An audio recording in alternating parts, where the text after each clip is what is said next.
Druaga, the great imperial arbiter, was the perfect warrior.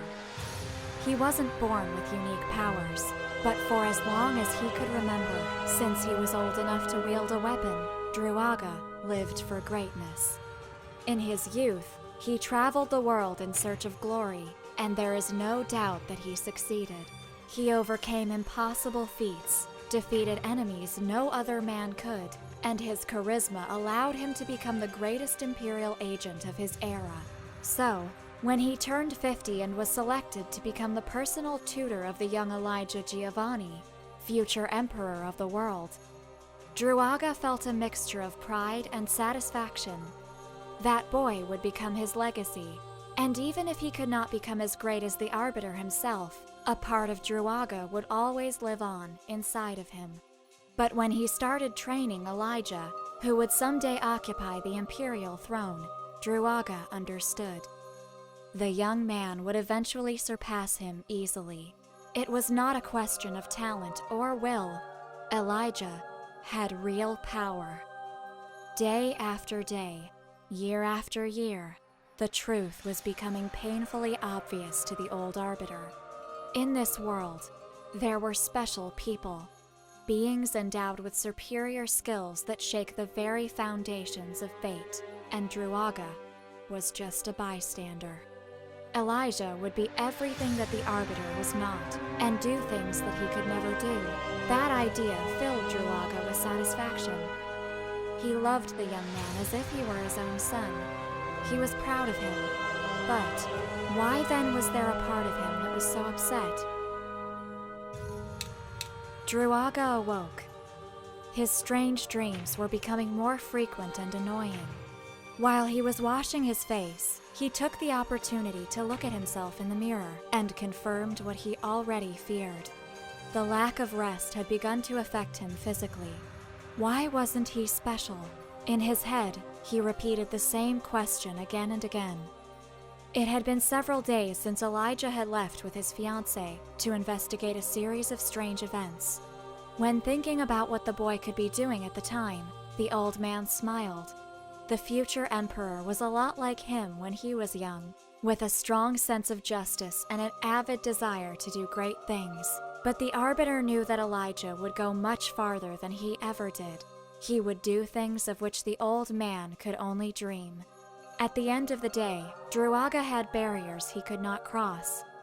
Thinking about it, the Arbiter felt extremely exhausted. He gave orders to the Chamberlain that today he would not leave his quarters, and went back to bed. And then, while he was deeply asleep, a strange thought crossed his mind. If the world had not chosen him, he would force it to do so. The old knight walked slowly through the ruins, towards the heart of the Shrine of Four Seasons. Someone normal would never have been able to arrive there. The place was not real in a traditional way, and was protected by ancient guardians. But the Arbiter knew very well what he was doing. In this forgotten temple, entities that in the past were worshipped as gods had erected a mystic system to keep the order of the spiritual world. An order that Druaga was about to destroy. Once he was at the edge of the platform, the Arbiter looked at the bottomless pit that stretched before him. There, in the depths of the earth, laid the supernatural fibers that supported the world. He knew why he had come and what he wanted. Was it really his idea? Or had something dark whispered words to him while he slept? It didn't really matter. The Arbiter jumped into the depths, destroying the supernatural structure that supported the temple. Chaos broke out, and his body shook for one last time as all of that energy went into him. The creature that was once the greatest Arbiter rose for the first time in all his unholy glory. Nothing remained of the person he formerly was.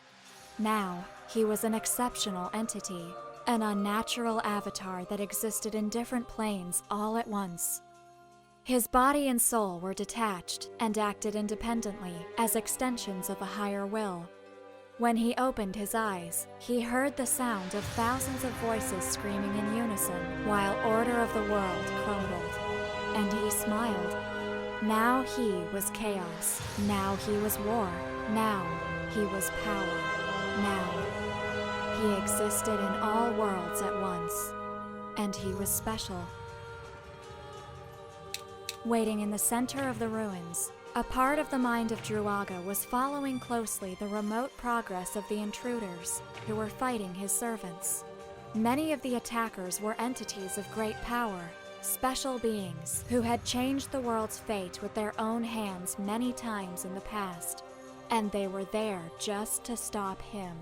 That simple idea filled Druaga with a strange satisfaction, but it was the presence of one of them in particular, the one who apparently led the group, that attracted his attention specifically. He was ahead of the others, no doubt trying to buy time. Druaga raised his head and looked at the mortal who stood before him. Inside, a part of what he had once been recognized the intruder and stirred, satisfied. This was the moment he had waited for, the instant that made everything worthwhile.